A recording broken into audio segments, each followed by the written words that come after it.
¿Te has fijado cómo te hablas cuando te equivocas? Cuando te miras al espejo, ¿qué te dices? ¡Qué desastre! No lo hago bien, no soy suficiente. Ese diálogo no lo ves, no lo oyes en voz alta, pero está ahí todo el día contigo. A ratos más incisivo, más presente, a ratos menos, pero muy poco compasivo a veces. Y lo más grave, si esa voz fuera de una persona real, ¿la querrías? ¿La querrías tener cerca? Te sorprendería saber cuántas decisiones, emociones y relaciones están marcadas por esa voz interior que no te cuestionas. Hoy quiero hablarte de ese diálogo interior, esa conversación que mantienes contigo mismo, contigo misma, todo el tiempo. Vamos a descubrir cómo se forma y cómo afecta a tu autoestima. El diálogo interno es esa voz que nos acompaña en el pensamiento y en la interpretación de lo que vivimos y cómo juzga y valora lo que hacemos. No es algo anecdótico, es un proceso continuo que influye en cómo nos sentimos y en cómo actuamos. Además, puede adoptar muchos tonos. A veces crítico, a veces exigente, a veces compasivo, a veces protector, a veces sabio. Y la pregunta es, ¿cómo se ha generado nuestro diálogo? Ese diálogo interior. Nuestro diálogo interior no se genera en el vacío, se construye en la relación, en lo que sucede a nuestro alrededor a lo largo del proceso de nuestro aprendizaje, de cómo convivimos en sociedad. Lev Vygotsky, un psicólogo ruso destacado por sus teorías del desarrollo humano, lo explica muy bien en su libro Pensamiento y lenguaje. Según él, el lenguaje no nace como algo privado o como algo individual, sino que es una herramienta social. Dice lo siguiente en esta página. El habla más primitiva del niño ya es social. Se divide de modo bastante claro en habla egocéntrica, es decir, habla para uno mismo, y habla comunicativa, habla para los demás. El habla egocéntrica, separada del habla social común, da origen a un habla interna. Por lo tanto, este habla interna es un producto bastante tardío de la transformación del pensamiento verbal individualizado de un habla que antes había servido a los objetivos de la comunicación. Desde que somos niños absorbemos el lenguaje y los mensajes de nuestro entorno.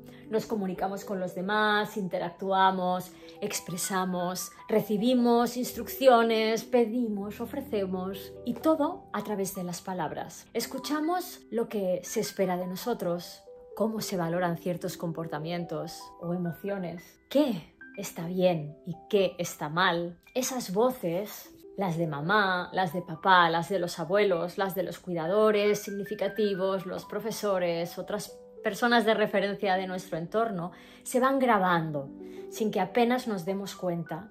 Y a partir de un momento, y con esas palabras que hemos grabado, empezamos a dialogar con nosotros mismos. Esto lo vemos en las conversaciones en voz alta de los niños, cuando empiezan a jugar, inventando, intentando resolver algo por ellos solos. Ese diálogo que inicialmente es en voz alta, verbal, con el tiempo se vuelve de externo a interno. Por eso esa voz que hoy escuchas en tu mente no es neutra ni objetiva. Tiene tu historia, tiene el tono emocional de quienes tenías como figuras de referencia, como figuras de apoyo, y tiene mucha intención. Si, por ejemplo, de pequeña escuchabas con frecuencia «tienes que hacerlo bien» cuando cometías errores, es muy probable que hoy esa frase siga muy viva en forma de exigencia, pero más silenciosa. Lo mismo ocurre con el tono. Si creciste en un tono comprensivo, tu voz interior será mucho más compasiva y amable. Pero si predominaban las críticas o los juicios negativos, esa voz es posible que hoy se haya vuelto dura, rígida y castigadora. El reto está en reconocer cuando esa voz nos impulsa y cuando nos limita. Os comparto cómo lo hacemos en consulta. En la primera fase es importante reconocer la voz y su origen. Muchas de las frases que te repites y que tienen raíces en esa infancia y de tu entorno, incluso en el colegio, ese no molestes, eso está mal, tienes que hacerlo perfecto. Eso es lo que en psicología llamamos introyecciones. Ideas que vienen del exterior, pero que finalmente se quedan dentro, como si fueran propias, como si fueran tuyas. Cuando aparece esa voz crítica, pregúntate, ¿quién me hablaba así? ¿Soy yo o es un eco del pasado? En la fase 2 reescribimos esa narrativa interna. Tu mente tiene un narrador. Ese yo narrativo, el que explica tu historia y te la cuenta, si en cada capítulo que te cuentas de ti misma empieza con un yo no puedo, siempre fallo, es el momento de cambiar de guionista. Por ejemplo, en lugar de no soy buena para esto, puedo decirme estoy aprendiendo y me doy tiempo y permiso para mejorar.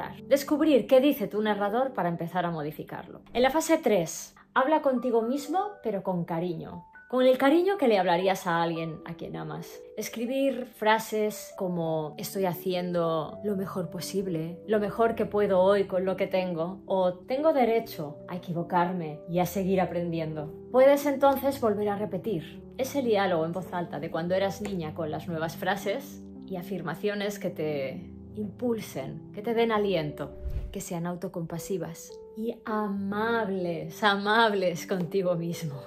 El reto no está libre de dificultades. Cada vez que descubres ese diálogo positivo, ese diálogo negativo, detente, para, respira profundo y nómbralo. Ahí está la voz crítica, por ejemplo. Reformúlalo con una frase que te ayude a avanzar. Haz un diario de esas frases que te repites y cámbialas deliberadamente por versiones mucho más compasivas. Y recuerda, esa voz no se borra, pero sí que puede reeducarse y sí que puedes modificar el automatismo por un nuevo automatismo mucho más amable. Transformar tu diálogo interno es un proceso. No se trata de engañarte, sino de cuidarte desde dentro. Tu voz interior puede ser tu refugio y no tu castigo. Y si quieres hablar y transformar esa voz que te frena, en una sesión podemos descubrir juntas cómo hacer que ese diálogo interior te acompañe en lugar de sabotearte.